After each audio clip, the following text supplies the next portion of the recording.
ما بس یو کس راغلی د روجې نه مخکې د تېر شوي روجې چې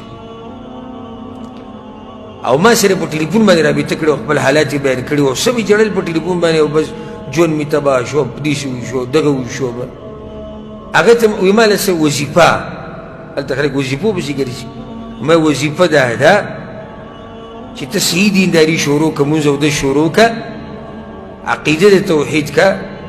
او ډېر نصیحتونه مې ته کړي پاو ساعت ورسره لګي او بیا به ما ته خبره وکړي وی صحیح دی هغه سړی بلکل ورک شو بیا ما ورته نصیحت وکړو خپله غاړه مې ازادي کړه بیا دغه روجې ته نږدې زه د جومات نه روان وم تلم کور ته بس رامنډې کړې ښکلی غوندې کې سړی و ښکلي ګیره ښه مزیدار وایي ته ما نه پېژنې ما نه دې پېژنم وایي تا سره ما یو پورې په ټلیفون خبره وکړه لکه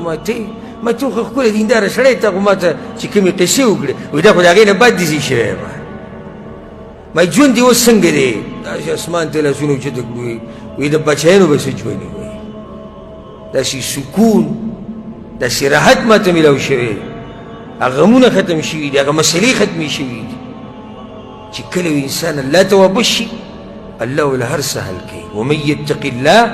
یجعل له مخرجا ويرزقه من حیث لا یحتسب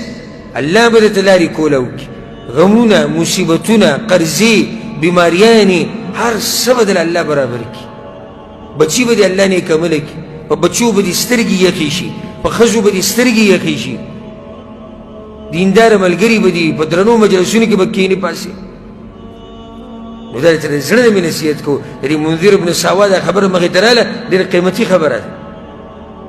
وایي کمقل به یې هغه سړی چې داسې دین پرېږدي چې په هغې کې د دنیا هم فایده ده او د آخرت هم فایده ده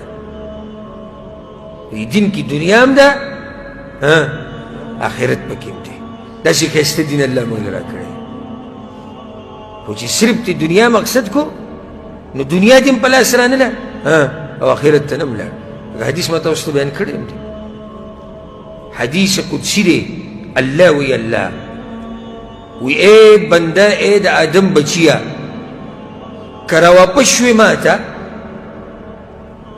نو د دې ټولو مسلو ستا چې کومې دي د هغې دپاره زه کافي یم بیا دې ته غوږ کېدی وی اے د آدم بچیا او که زما نه دې مخ واړو او زما د دین نه دې مخ واړو نو په داسې کارونو کې به دې مصروفه کم چې د مرګه پورې به نه ختمېږي دنیا به مخکې او ته به پسې شاته روانې دنیا به مخکې او ته به پسې شاته روانې او په لاس به دې هم نه راځي د مرګه پورې دا دنیا به درنه مخکې او ته به پسې شاته روانې او دغه کندې ته به دې ورګزار کړي